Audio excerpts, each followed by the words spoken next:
quickly for questions. So yeah, go ahead. We have a mic. Yeah. So I see you back there first. Yeah, no. And then.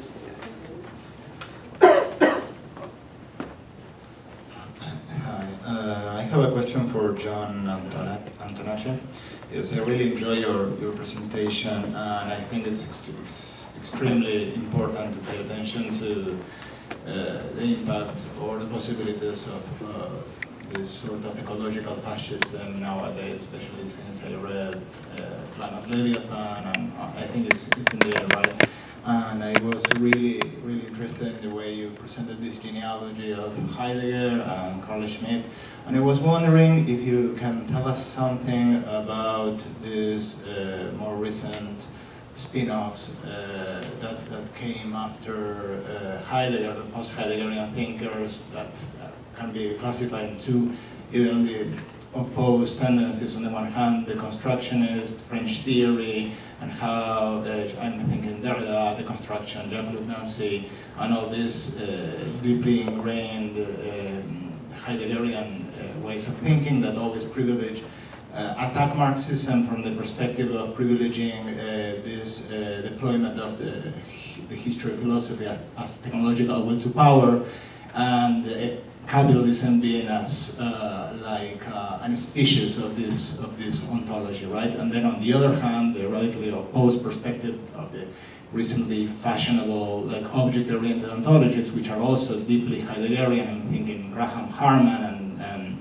tool ecology. And if you can tell us something more about this, if we can articulate this opposition that you see between Moore's neo-Marxist dialectics of devaluation and creation of value and the way of life on the one hand, and this more Heideggerian, ontological, and post-Heideggerian ways of thinking ecologies.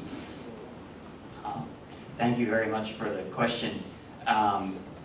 Honestly, this paper was written as a term paper for a course, so I didn't really have much time to go into sort of post-Heideggerian or contemporary conceptions of these types of ontological shifts. I have noticed, at least in early lit reviews, that there seems to be two types of Heideggerian and post-Heideggerian scholarship on the environment. There are ones that sort of bracket and separate the fact that he was a Nazi, right? And then there are ones that take it into account.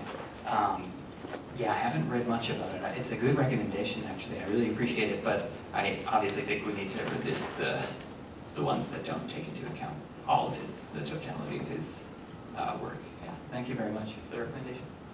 I saw yeah, first and then second. So my question is for David. Thank you for that. That was really a beautiful discussion.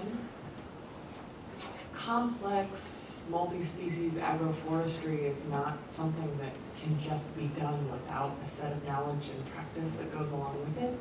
And neither is restoring soil from something that's really leached and compacted. So just very practically, what were the mechanisms by which that knowledge traveled and people were able to sort of experiment on their own? Yes. Thank you. My question follows actually this one. To David again, thank you. When they try to restore these lands, do they want to restore it in the way it was previously, or do they try to model it in a new way, as informed by current knowledges or emerging issues?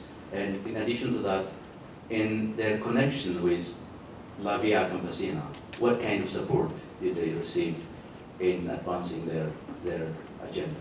Thank you. Yeah, thank you for those questions. They're clearly related questions, so maybe I'll try to answer them with one single answer. Certainly agroforestry, or more broadly agroecology, I think of agroforestry as one type of agroecology, has a very deep history in Sumatra. We now understand that humans have been altering what many have considered the pristine Sumatran rainforest for at least 30,000 years, coming from the archaeological record. So in one way, these techniques have their foundation and their grounding in something that's very deep and very old.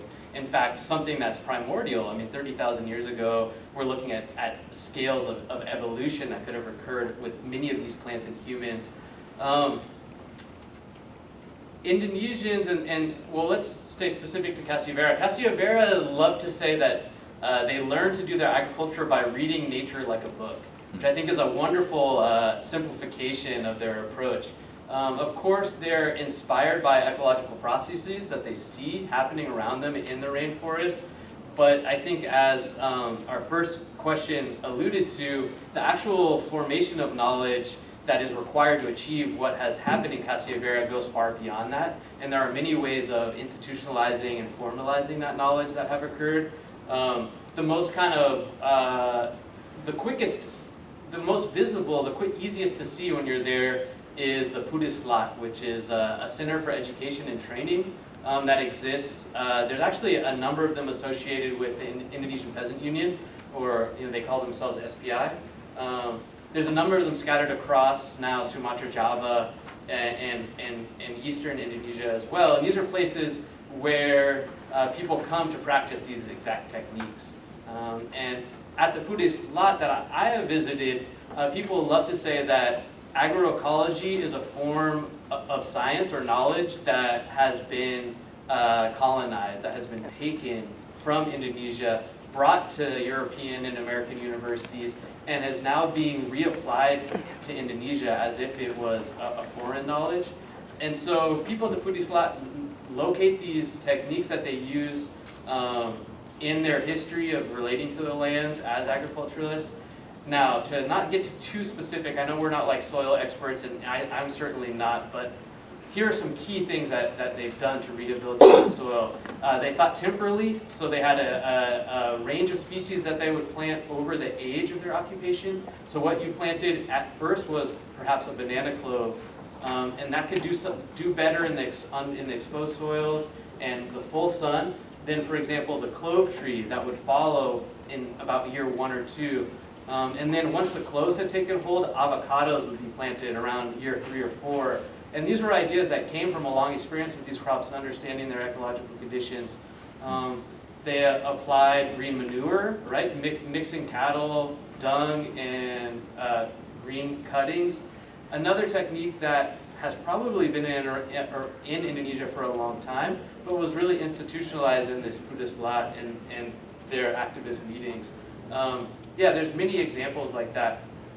But to go to this core idea, is this new or is this old? That's a question I get a lot.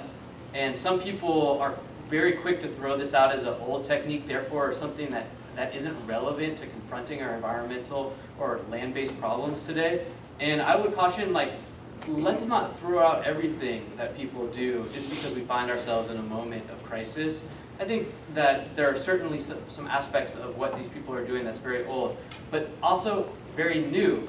So for example, through their training and discussion of the political economy of the plantation economy in Sumatra, activists came to realize that certain crops are associated with different forms of emancipation or liberation. It's kind of like Michael Watt's idea of a liberation ecology, right? We're not being determinist about crops, but we are recognize that different crops are enmeshed in different political economic structures that tend to certain forms of capitalist relations or non-capitalist relations. And so, for example, in this place, they made the decision not to plant oil palm, right? Because they felt like they would have to compete with the giant transnational agribusiness. They'd have to engage in that political economy that's not structured for their types of economy. But they saw avocados as like a strategic opening because they knew about how they could export them from the nearest export center to get a higher price abroad. And so we see something that's very new, I think, a way of thinking about what crops are going to exist in your agroforestry assemblage and how they fit into a political economy that's informed by new forms of information transfer. Of course, the availability of the cell phones not only allows people to understand how crops are used, but how other people think about them. So the core of my argument, the argument that I really build in my work is that this is something very new, something very modern, something that has never really existed before, even while it carries forward many generations or traditions that are generations old. Thanks again to all of you. We're out of time. We're going to meet again at 1:10 in this room. Thank you.